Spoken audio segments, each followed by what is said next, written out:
Assalamu alaikum warahmatullahi ta'ala wabarakatuh. Ndugu zangu wa Waislamu, ninatamani kuja na mada hii mbele yenu kwa ajili ya kuendelea kuchunguza masuala ya imani. Na hapa ninatamani kuweza kuuliza swali ambalo swali hii litakuwa na manufaa kwa watu wengi pale ambapo litachunguzwa na kujibiwa kisawasawa. Swali ni hili: Waislamu kulingana na maneno yao wanasema ya kwamba Adamu alikuwa Muislamu, Ibrahimu alikuwa Muislamu, Yesu alikuwa Muislamu, Musa alikuwa Muislamu. Natamani kuuliza hivi, dini ya Uislamu kwa mujibu wa Qur'ani na kwa mujibu wa walimu au wasomi wakubwa wa Kiislamu wanasema Uislamu ulianza lini? Uislamu ulianza lini ili pia iwe dini ya Adamu, Ibrahimu, Isaka na Yesu na Musa? Kwa utafiti mdogo ambao nimeufanya, mtakuja mniongezee uzoefu. Utafiti mdogo ambao nimeufanya, nimekuja kugundua ya kwamba Uislamu mwanzoni haukuwepo. Kipindi cha Adamu hapakuwa na Uislamu. Kipindi cha Ibrahimu hapakuwa na Uislamu. Kipindi cha Yesu hapakuwa na Uislamu. Kipindi cha Musa hapakuwa na Uislamu. Kipindi cha mitume, yani wale wanafunzi wa Yesu, hapakuwa na Uislamu. Ila kwa mujibu wa vitabu vya Kiislamu, Uislamu ulikuja baadaye. Ndipo tunapokuja kuona kwamba kitabu hiki kinaitwa Maisha ya Mtume. Kitabu hiki Maisha ya Mtume Muhammad, maisha ya Nabii Muhammad sallallahu alaihi wasallam. Sasa kimeeleza kuhusiana na Uislamu vile ambavyo ulianza kutokana na mwanzo wa utume wa huyu Muhammad. Inasema hivi: hata siku moja, katika ukurasa wa 16 kitabu cha Maisha ya Nabii Muhammad, hata siku moja katika mwezi wa Ramadhani ambao Waislamu ndio mwezi huu umefunga, katika mwezi wa Ramadhani 17 Jumatatu katika mwaka wa 40 wa unusu wa umri wake, Mtume alimuona mtu akisimama mbele yake bila ya kujua ametoka wapi. Akamwambia, soma. Mtume akajibu, mimi sijui kusoma, kwani sijapata kujifunza kusoma. Akaja akamkamata, akambana, akamwambia tena, soma. Mtume akajibu jawabu ile ile. Hata mara ya tatu akamwambia, soma. Ikra bismillahika, ikra bismillahika. Akasoma sura hiyo ya 96 mpaka kati yake. Kisha Mtume akasoma kama ilivyosoma. Hii ndiyo sura ya kwanza kushuka katika Qur'ani, ingawa haijawekwa mwanzo. Hii ndiyo sura ya kwanza. Anasema mara yule mtu malaika akaondoka machoni mwake, asimuone kaenda wapi. Mtume naye akarejea kwake, hofu imemshika. Alipofika nyumbani, Bibi Hadija alizani ana homa. akamfunika manguo gubi na akakaa mbele yake akimsikiliza anavyoweseka. Hata homa ilipomwachia, alimweleza Bibi Hadija yote yaliyomtokea, na Bibi Hadija akamtuliza moyo wake, akamyakinisha ya kuwa hapana lolote baya litakalo mzukia. Mara bibi huyu akaondoka kaenda kwa jamaa yake Bwana Waraka bin Naufal, akampa habari yote iliyompata mewe, naye akamwamrisha amuite, na mtume akaenda akamweleza habari yake yote. Basi Waraka akamwambia, huyo ndiye Jibril, yani yule mtu aliyembana. Waraka ndiye anamwambia kwamba yule Jibril, lakini mtume alisema ni mtu aliyemshukia Nabii Musa na Nabii Isa. Basi jibashirie kuwa wewe ni mtume. Muhammad anaambiwa ajibashirie yeye kuwa ni mtume.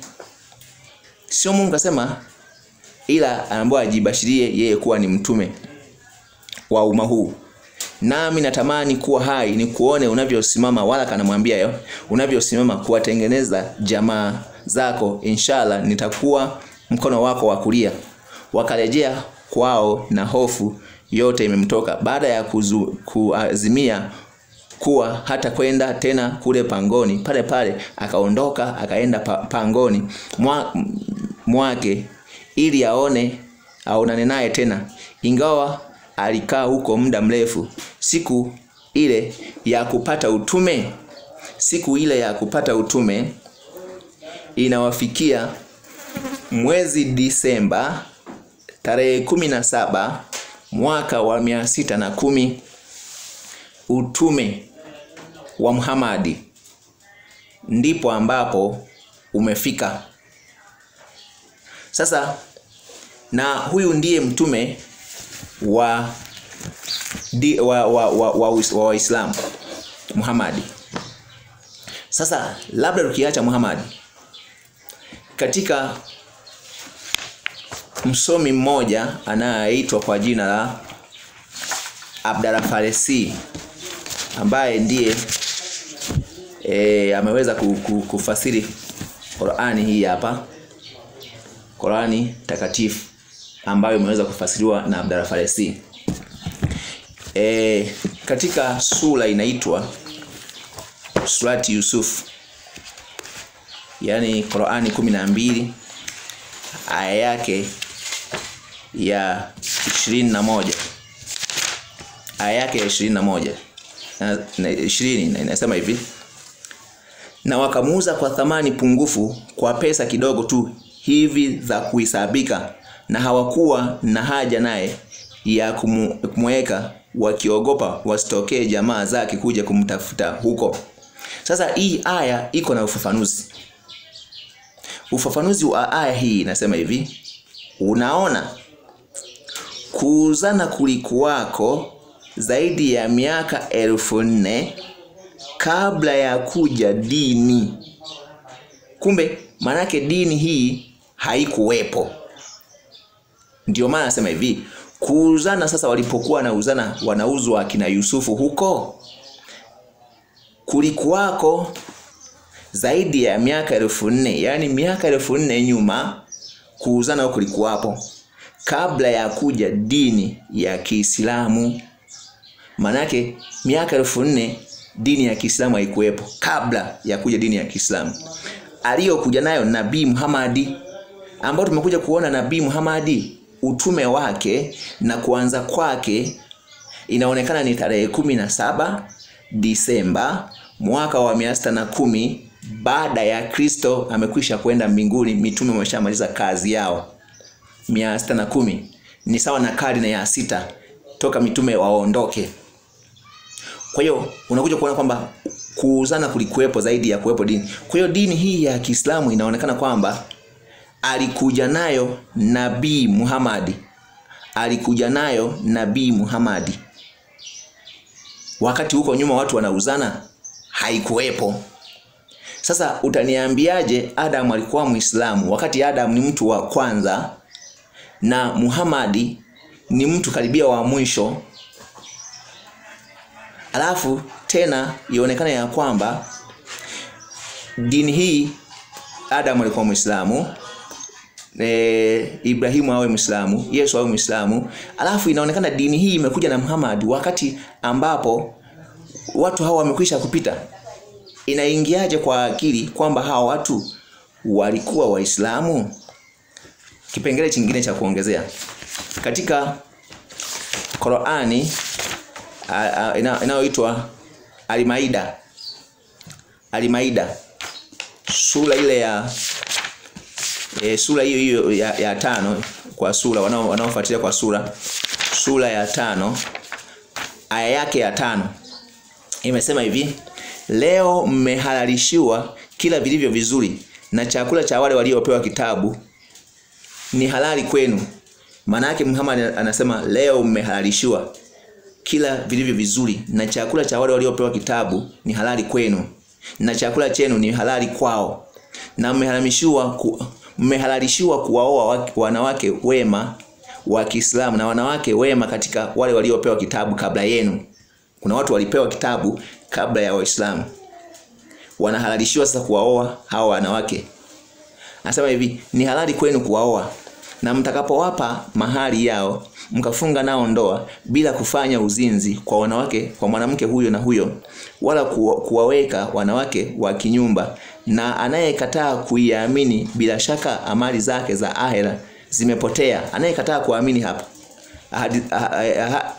amali zake za ahera zimepotea, na yeye katika ahera atakuwa miongoni mwa wenye hasara, asiyeamini haya. Hapo Qur'an. Sasa hii aya nayo kwa mujibu wa Abdallah Faresi, ambaye kitabu hiki kinatumika na Waislamu katika dhehebu ya Wasuni, hii anaifafanua hivi: chakula cha kuchinja hakiwi halali kwa Muislamu ila kichinjwe na sasa hapa tunataka tuangalie pia na wale wanaosemaga Wakristo hawatakiwi kuchinja akala Muislamu, hawatakiwi wakachinja akala Muislamu. Waislamu kuanzia leo, ukikuta nimechinja, mimi niliyepewa kitabu kabla yako, unatakiwa ule. Narudia, chakula cha kuchinjwa hakiwi halali kwa Waislamu ila kichinjwe na Muislamu au kichinjwe na Myahudi. Kumbe kichinja Myahudi, Waislamu nakula. Mnasara, yani Mkristo, kumbe chakula kilichochinjwa ni halali kuliwa na Muislamu kama kichinjwa na Mkristo, kwa sharti ile ya kuchinja, sio ya kunyonga. Kwa hiyo ukuta nimechinja, kula. Ukuta nimechinja, kula. Lakini pia point ambayo ni kwa nayo sasa ya kwamba hii dini inaonekana kwamba ni ngeni imekuja. Ngeni ni dini iliyovamia, imekuja nyuma. Anasema hivi katika kipengele C katika ufafanuzi wa hayo: mwanamke wa Kinasara, maadamu ukoo wao umeingia katika dini hizo kabla ya Uislamu haujaja, ni halali kumuoa mwanamke wa Kinasara. Sasa kwa Waislamu, maadamu ukoo wao umeingia katika dini hizo kabla ya Uislamu haujaja, ndio utajua kwamba Uislamu haukuwepo mwanzo. Hii ni Qur'ani inayoaminiwa na Waislamu. Maadamu ukoo wao wa huyo mwanamke umeingia katika dini hizo kabla ya Uislamu haujaja, hii inataka kutuambia kwamba Uislamu haukuwepo. Inakuwaje leo tunaambiwa kwamba Adam alikuwa Muislamu? Tutakuja mjibu. Hizi ni hoja ambazo zimetoa Naomi ambaye inatumia hivyo. Hizi vitwe nyingine hii hoja haupo. Sasa labda kitu cha kumalizia cha mwisho, wakati ambapo wataruhusiwa kutoa mtaweza kutoa kama mawazo ama maswali. Katika Qur'ani 6 aya ya 14, 6 aya yake ya 14 inasema hivi: Sema, anayeambiwa aseme ni Muhammad sallallahu alaihi wasallam. Cool. Je, nifanye Mola wangu asiyekuwa Mwenyezi Mungu, ambaye ndiye muumba wa mbingu na ardhi, na halishwi wala hulisha wala halishwi. Sema, hakika mimi nimeamrishwa niwe wa kwanza katika wenye kusilimu. Muhammad ni wa kwanza katika wale wenye kusilimu. Wa kwanza. Sasa kama ni wa kwanza katika wale wenye kusilimu, Adamu alikuwa wangapi sasa? Je, Ibrahimu alikuwa wangapi? Na tunajua Ibrahimu katika ukoo wao walikuwa waabudu sanamu, hakuzaliwa Muislamu. Kwa baba yake Tera walikuwa ni wapagani. Mbona yeye hatuoni mahali ambapo Ibrahimu Ibrahimu sasa amesilimu? Na kama angesilimu Ibrahimu, kama kuna aya inayosema amesilimu, inakuwaje Muhammad yeye awe wa kwanza katika wenye kusilimu wakati Ibrahimu kama yeye alisilimu, au Adamu? Muhammad yeye anasema ni wa kwanza katika wenye kusilimu. Na kama yeye ni wa kwanza, basi hii inatuonyesha kwamba Uislamu nyuma haukuwepo. Na hii inatuonyesha katika kitabu cha Maisha ya Nabii Muhammad SAW, ambacho kimetungwa na Kadhi Sheikh Abdallah Faresi aliyekuwa Zanzibar. Inasema hivi, katika ukurasa wa 18, akamfikiria bwana Waraka bin Naufal. Sasa huyu Waraka ndiye alimwambia Mtume Muhammad ajibashirie kuwa yeye ni mtume, yani yeye ajibashirie. Sasa akamfikiria, yani wakati Waraka sasa amekwisha kufa, Muhammad anaendelea na ile kazi aliyokuwa ameambiwa ajibashirie. Anamfikiria bwana Waraka bin Naufal ambaye alikuwa amekwisha kufa siku zile. Akafikiria ile ahadi aliyompa kwamba atakuwa mkono wake wa kulia atakaposimama kuwatangazia dini jamii, yani atakaposimama dini ya Kiislamu. Mara shauri nyingine akarejea kwa mkewe Bibi Hadija, akamsimulia habari hii. Pale bibi huyu akamwamini. Kwa maana tunaona kwamba anayefuatia kuamini baada ya Muhammad ni Bibi Hadija. Akawa ndiye mtu wa awali kabisa. Acha Adamu hayupo hapa. Ibrahimu hayupo, hataji kuwa ni wa awali. Yesu hataji kuwa ni wa awali. Musa hataji kuwa ni wa awali. Mwanamke huyu akawa ni mtu wa awali kabisa kushehedusha shahada ya Uislamu. Akashehedusha shahada ya Uislamu. Basi Muislamu wa mwanzo kabisa ni mwanamke. Uso wake ulikuwa mamburuki. Hakuwa ndiye mbwi au ndiye ng'o, bali amekuwa ndiye mfunguzi wa mfuatano wa Uislamu. Hata leo wako Waislamu zaidi ya milioni 400 duniani. Sasa utasemaje Adamu na Ibrahimu ni Muislamu? Kuja kutetea imani yako. Uongo hauwezi kuchangamana na ukweli. Havichangamani. Kweli utabaki kuwa ukweli, uongo utabaki kuwa uongo. Na maajabu ambayo naendelea kushangaa, vitu ambavyo tayari manabii wa Mungu walikuwa wameshasema, Muhammad leo akiviandikisha, akiandika habari hizo anasema ni wahai.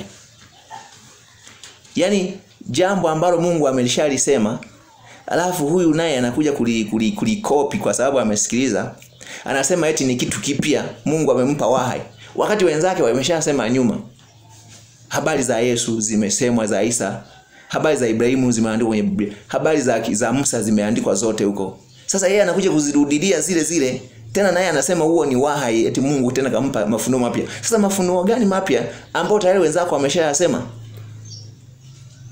Kujeni hapo kwa ajili ya kuweza kupata ukweli huu.